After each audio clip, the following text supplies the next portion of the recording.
ನಟ ದೊಡ್ಡಣ್ಣವರು ನಿಧನ. ಇನ್ನಿಲ್ಲ ಸೋಷಿಯಲ್ ಮೀಡಿಯಾದಲ್ಲಿ ಸುಳ್ಳು ಸುದ್ದಿ ಹಬ್ಬಿಸಿ ಫುಲ್ ವೈರಲ್. ಸ್ವತಃ ನಟ ದೊಡ್ಡಣ್ಣವರೇ ಲೈವ್ ಬಂದು ಕಿಡಿಗೇಡಿಗಳಿಗೆ ಖಡಕ್ ಎಚ್ಚರಿಕೆಯನ್ನು ನೀಡಿದ್ದಾರೆ.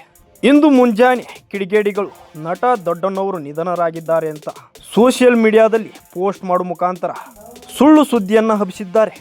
ಇದನ್ನು ನೋಡಿದಂತಹ ಜನರು ಆಶ್ಚರ್ಯವಾಗಿದ್ದು, ದೊಡ್ಡಣ್ಣವರಿಗೆ ಏನಾಯಿತು, ಏಕಾಏಕಿ ನಿನ್ನೆ ತಾನೇ ಚೆನ್ನಾಗಿದ್ರು, ದಿಢೀರ ಹೀಗೆ ಕಾಯ್ತು ಅಂತ ಜನರು ಕೂಡ ಒಂದು ಕ್ಷಣ ಗಾಬರಿಗೊಂಡಿದ್ರು. ನಟ ದೊಡ್ಡಣ್ಣವ್ರಿಗೂ ಕೂಡ ಮನೆಯ ಸಂಬಂಧಿಕರು ಸಾಕಷ್ಟು ಜನರು ಫೋನ್ ಮಾಡಿ ಏನಾಯಿತು ಅಂತ ಕೇಳ್ತಾ ಇದ್ರು ಅಂತ ಸ್ವತಃ ದೊಡ್ಡಣ್ಣವರೇ ಒಂದು ಮಾಹಿತಿಯನ್ನು ಕೊಟ್ಟರು. ನೂರಾರು ಕರೆಗಳು ಬಂದು ಇದರಿಂದ ಮನಸ್ಸಿಗೆ ಸಾಕಷ್ಟು ನೋವಾಯಿತು.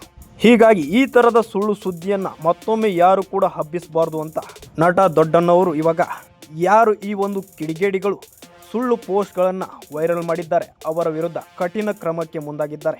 ಕಳೆದ 4 ವರ್ಷದ ಹಿಂದೆ ಕೂಡ ಇದೇ ರೀತಿಯಾಗಿತ್ತು. ಅವಾಗಲೂ ಕೂಡ ನಟ ದೊಡ್ಡಣ್ಣವರು ಲೈವ್ ಬಂದು ಸ್ವತಃ ಒಂದು ಮಾಹಿತಿಯನ್ನು ಕೊಟ್ಟಿದ್ದರು.